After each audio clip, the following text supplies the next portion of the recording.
The most fun part of playing jazz is playing with others and in the band shape the music together while you're playing. And when you're comping, that is a huge part of what you're doing. But a lot of the most important things about comping are not taught in online lessons and not found in books on chords. So that's what I want to talk about in this video. Things that I learned mostly from the people that I played with. And I've also found some great stories from some amazing musicians that really explain this well. Comping is not just about the chords, but you still need to be able to play them and get the harmony across. Otherwise, the last thing you'll hear on the gig is "You're fired." For any song that you need to play, you of course need to have voicings for all the chords, and you also need to have a basic understanding of what extensions are available for those chords in that song. To be able to do this on the spot, then focus on building a practical and flexible chord vocabulary instead of learning complicated chords as grips that are sometimes difficult to play and that you can't really do anything with.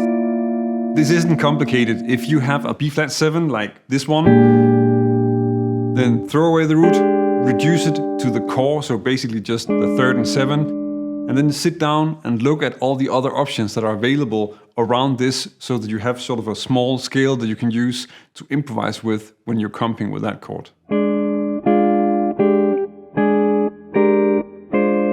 And if you approach chords and songs like this, then the next skill is going to get a lot easier. Check out how Nierfelder explains it, because I think he really nails it. And I think comping is kind of similar. Like, you have to be able to tell the story of the song without anybody else.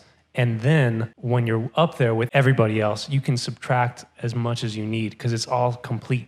You know, you have the big picture in there. You're not just playing chords.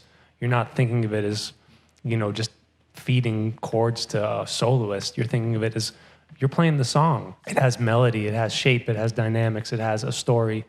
So that's been a key for me, I think, to keep the people I play with happy, is like they want me there because I make them sound better, hopefully. I make the music sound better, the band sound better. That's why I'm there, not because of, like you said, virtuosity. That's great, but maybe not necessary all the time. I very often have students telling me about how they're practicing chord inversions, but it's actually pretty rare that they talk about how they're practicing comping. And there is a way to work towards playing music and not just feeding chords to a soloist. When you practice, you need to play the song and make the music your priority.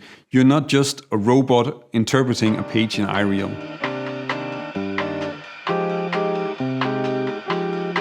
Essentially, that's of course what iReal is. You want to spend some time practicing comping on a song and make that feel good and sound good. You need to go beyond just playing a 2-5-1 or practicing voicings, and instead also work towards playing entire songs.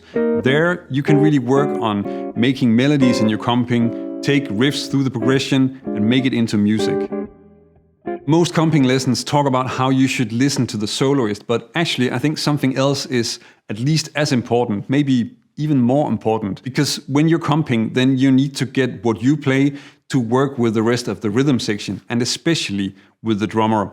Check out how Louis Ness talks about this. Listen to a rhythm section, for example, like Wynton Kelly, Jimmy Cobb, and Paul Chambers. You would hear quite a bit of interplay going on. And in particular, pianists' left hand or comping figures. Philly Joe Jones and Red Garland will be another example. There's many, many examples, just they come to mind right away. And as Mulgrew was talking about, there's a specific kind of symbiotic relationship between drums and piano that is often overlooked, you know, especially when guys are in their own world. I was pretty lucky that I got the chance to play with some drummers that really explained this to me early on. And it is actually a bit strange that it's not talked about more. Also because it really makes comping and playing together so much more fun. With the rhythm section, you choose to be repetitive, play sustained chords, busy, sparse, loud or soft, and this is really a huge part of how the music sounds. Of course, you're also listening to the soloist and the bass player, but most of this happens when you log in with the drummer, and I really think that this is the backbone of any great rhythm section. The way you start working on this is really with listening, and personally I really like the Wynton Kelly trio. Actually, I think Louis Ness talks about this as well, and you can check those out with Miles, and there are also a few albums with Wes where they're really playing well. But there are many great examples, and in my opinion, most of the good ones are piano, not guitar, which may be a painful truth in the middle of a guitar video. Another tip is also to start checking out how drummers teach comping, because I think we can really learn something from that. Maybe that could be a complete other video, in fact. Let me know in the comments. When I was still just getting started with jazz, then one of the first people that I really liked for the way that they could comp was Russell Malone. I'd heard him playing behind Diana Krall and used a lot of that to figure out how to play behind singers, something that he does amazingly well. I also got to hear the trio live with Diana Krall, Ben Wolf and Russell Malone, and actually at that concert, Russell took the solos so far out, but still kind of managed to bring us back home safely. And that concert really blew my mind with harmonic things that sounded great, but where I had absolutely no idea what was going on. But Russell Malone also learned the hard way and made some mistakes along the way, as you can hear in this story about the first time that he played with Sonny Rollins. My enthusiasm got in the way. I played too much. And I never forget, we were playing this one tune, and he stated the melody, and then he started to solo, and I started playing all of this stuff behind him, and Sonny took the horn out of his mouth and shot me a look like, which scared the living daylights out of me. I mean, when Sonny Rollins looks at you like that, and he had on his glasses, he had on his sunglasses, but I could see the ray. I'm like, oh my God, man, I just messed up here. This is, of course, a very common problem when you learn to comp. You're overplaying. You're practicing all these things and you can do all the stuff with the chords. And then when you're in the band, you want to use everything at once and you just end up ruining the whole thing. Comping is really like a conversation. You don't open up a conversation by, for example, listing 25 amazing and unknown facts about sheep.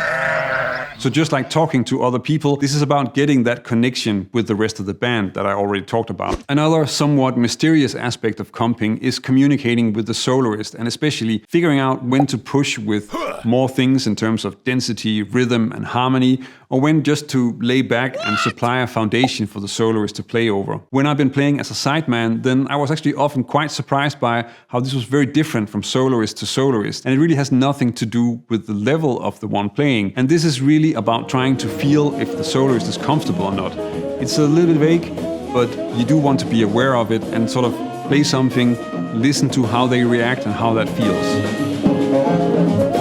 As a soloist, this is definitely something that I've experienced when playing gigs also. I remember one time when we were preparing for an exam of a friend of mine. He's a horn player, and a part of that preparation was that we played a concert in a cafe. Now this was with a bigger band, so I was more of a horn player myself, and there was also a piano player. And later in the set, we were playing a standard that I knew really well. So I decided to start reharmonizing it a little bit later in my solo because I could take a longer solo. Now the reaction of the piano player was not exactly what I expected, because he chose to then, when I started to change the chord, play the original changes, but then really loud and clearly, as if he was trying to correct what I was doing, or sort of pointing to that these were the changes that were being played at this point. And I never talked to him about it, so I don't really know why he did that. It could also be that he was just not listening, or that he thought I was messing it up. Sometimes these things happen when you're improvising like this, when you're working with interaction like this. I remember a masterclass from Michael Brecker while I was studying, where he talked about how he didn't really like playing with Herbie Hancock anymore, because when he wanted to play something that was like really outside, he would start something, go really into space, and Herbie Hancock would just play something that made it sound completely inside. So just so that this doesn't become a huge misunderstanding on the internet, I think Michael Brecker was somewhat joking about this, because he actually made records with Herbie Hancock after having said this.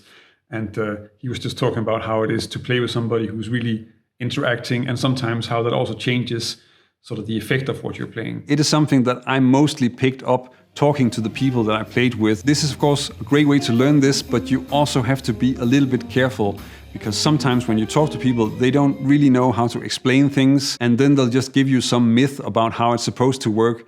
And that's not going to help you at all. Especially as a jazz beginner, there are a lot of things that you need to learn. But don't fall for stories that promise to be a magic solution to all your problems, because they'll waste your time. And this video covers some important examples of that.